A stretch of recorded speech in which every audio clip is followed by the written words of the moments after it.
memoria, mi amor, por más lejos que me encuentre, que el recuerdo. No estamos solos, decía José Sacristán hace muchos años en una película.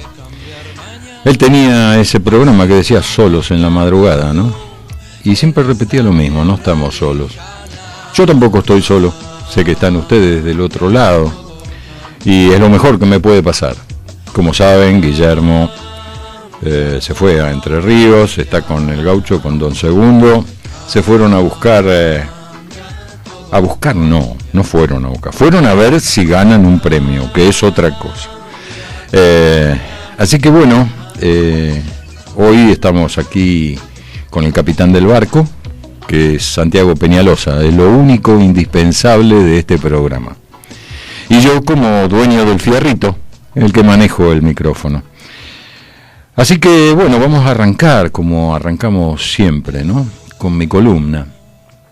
Y antes, siempre saludando a Marcelita López, a Luis, a Ofelia, a Silvita Román, que hoy está escuchando probablemente, a Silvano Bruno, a Enrique Conen de Mar del Plata, a tanta gente que nos escucha, tanta gente. Hoy el aceite de ricino, la verdad que había mucho para elegir, sin duda, pero elegí hacérselo tomar a don Antonio Gentile. Antonio Gentile, pero no solo a él. Antonio Gentile y a sus colegas, a todos esos desaparecidos que jamás desaparecieron. Porque los derechos humanos en este país son un negocio que necesita de muchos desaparecidos. Son un negocio que lamentablemente se nutre de los desaparecidos. Es su combustible. Fíjense que ninguna organización de derechos humanos dice absolutamente nada sobre Gentile. Yo supuse que después de tantos años, porque Antonio hoy tiene 87, iban a salir a festejar. Sin embargo, no lo hicieron. Creo que se lamentan más que festejan. Se lamentan porque si esto es contagioso y se generaliza, se destapa la gran estafa. Les recuerdo que cuando Menem fue investigado por no haber declarado ante Hacienda que había abierto una cuenta bancaria en Suiza, el expresidente, para justificar esos fondos, afirmó que allí tenía depositada la indemnización de $600.000 que cobró por haber estado detenido durante el gobierno militar.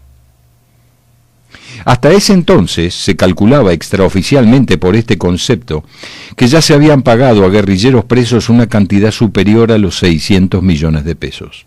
En aquella época, dólares. El primer país europeo donde comenzaron a realizarse presentaciones judiciales por supuestas víctimas del último gobierno militar allí radicadas, así como los familiares de los españoles y descendientes de estos últimos caídos en la República Argentina durante la guerra que emprendieron para destruir nuestro sistema constitucional, lógicamente fue España. Las informaciones periodísticas mencionan 600 presuntos damnificados solamente en España.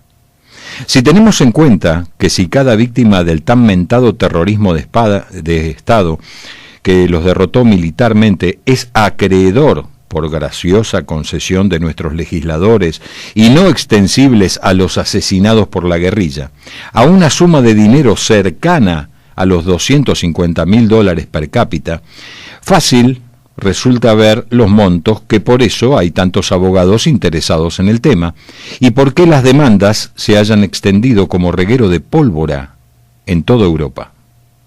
Dice el periódico ABC de España: en nuestro país, el manejo de los fondos de estas indemnizaciones es un secreto guardado bajo 7 llaves. Nicolás Márquez, en su libro La mentira oficial, en su página 282, menciona que nunca pudo obtener información en la secretaría que maneja estos fondos, ni de cuántos beneficiarios, ni por cuántos montos se pagaron estas indemnizaciones. De forma extraoficial, pero de buena fuente, Márquez estima que lo pagado hasta agosto del 2003 sumaban más de 4.000 millones de dólares. Un dato de casi 5 años atrás. ¿A cuánto ascenderá hoy? Básicamente hay en Argentina ciudadanos de primera y de segunda. Aquellos que eligieron durante un gobierno constitucional tomar las armas e ir en contra del ejército, el poder judicial y la policía, merecen indemnizaciones. Mientras que cualquier otra víctima del terrorismo subversivo que fue víctima por el solo hecho de pasar caminando por una calle en la que explotaba la expresión de un inocente joven idealista y lo hacía volar a la mierda, ese no merece nada. Son unos genios nuestros legisladores, evidentemente. Pero aparecieron más de estos. Ahora apareció Albina González, de 61 años. Vive cerca de Río Hondo, en Santiago del Estero. Y ella acepta que tuvo miedo de decir que todavía estaba con vida y que no había sido jamás una desaparecida.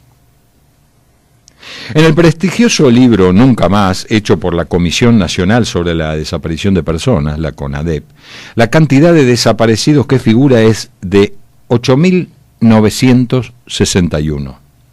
Los familiares de estas personas tristemente desaparecidas reclamaron y obtuvieron indemnizaciones por parte del Estado. Allá por fines de los 80, los medios de difusión ya difundían un número que se había instalado por mano de las madres de Plaza de Mayo y que ascendía a 10.000. Sería por una cuestión de comodidad o de hablar de un número redondeado. Pero luego, a fines de los 90, curiosamente, los desaparecidos pasaron a ser 20.000. Muchos, ¿no? Tal vez no recuerden esta cifra, ya que duró muy poco, porque rápidamente ascendió a 30.000. Y ya sabemos lo que decía Marcelo Lagraña en todos lados, aún en televisión. Fue un invento de él, en Holanda. A pesar del tiempo transcurrido y de que todas esas pobres familias pudieron percibir las indemnizaciones de los $250.000 cada una, para lo cual era necesario reconocerlos como muertos, a 30 años vista siguen figurando en el padrón electoral. No se sabe si los otros 30.000 que machaconamente se reiteran también figuran, pero dan lugar a dudas y a sospechas de manejos poco claros.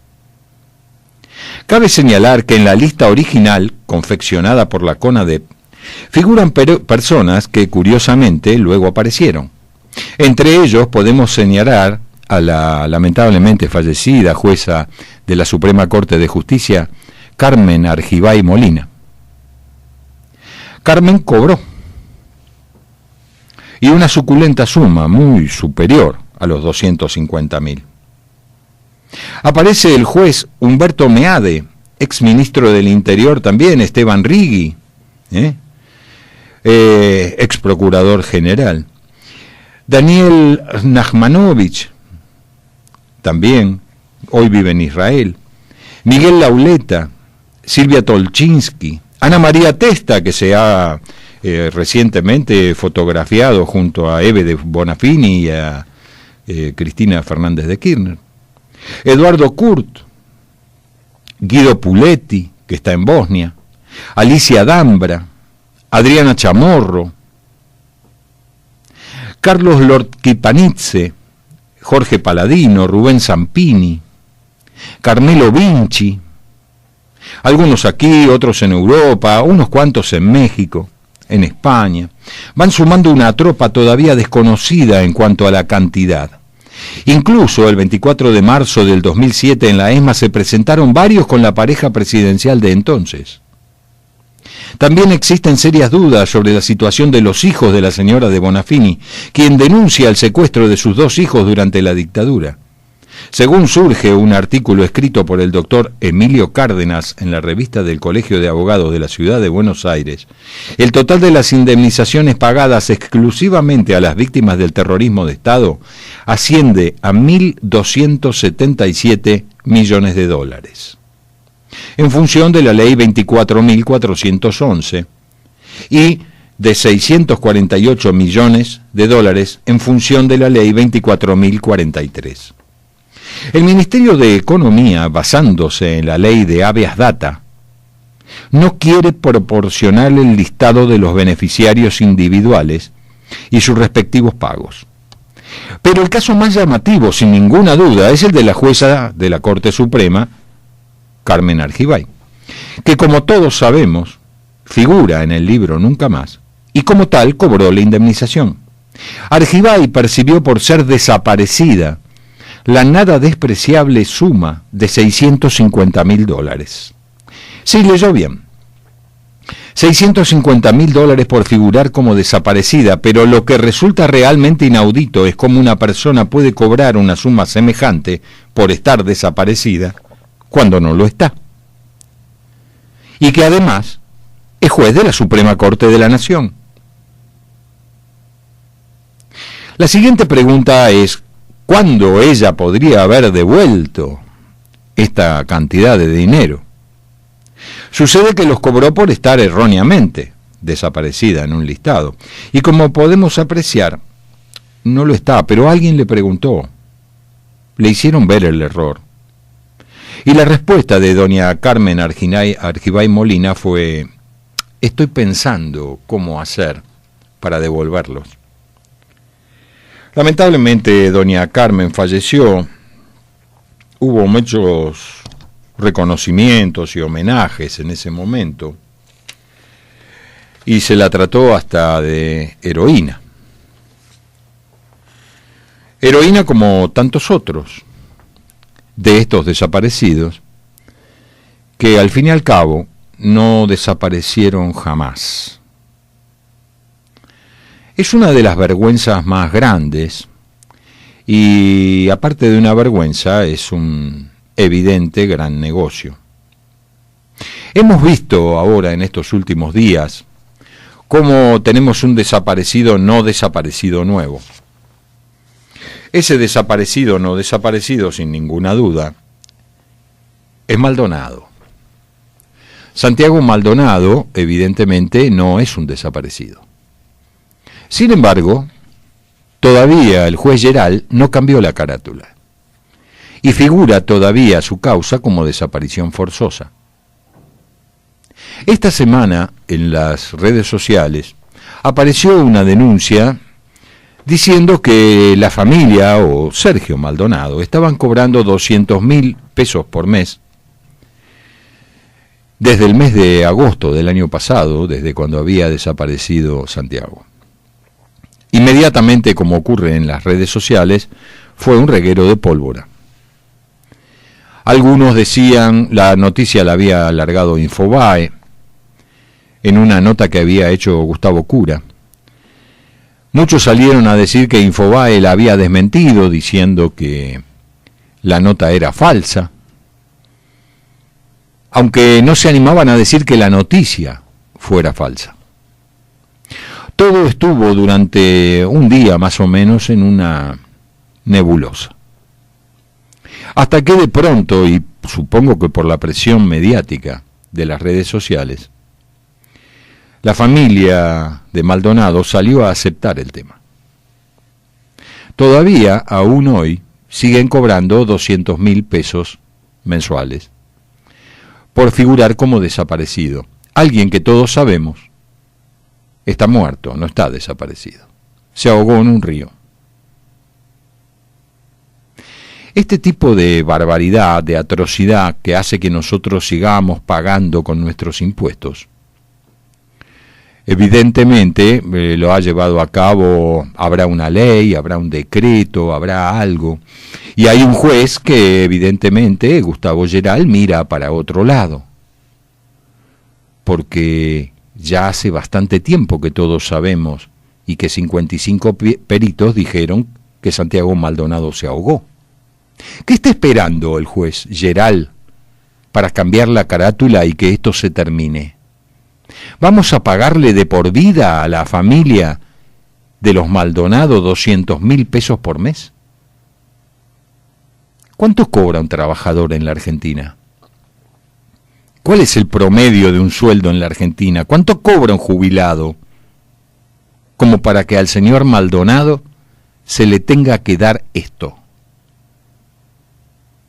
¿O hubo algún arreglo? Porque mientras no cambiamos la carátula, hay uno que sigue cobrando. ¿Hasta cuándo tenemos que pagar este tipo de cosas? Les quiero recordar que todo aquel que figure como desaparecido por desaparición forzosa sigue cobrando. Seguimos manteniendo este tipo de cosas. Y el secreto sigue guardado. Y ni el ANSES ni nadie nos aclara el panorama. Esto es una vergüenza más de las tantas que venimos soportando día a día los pobres argentinos.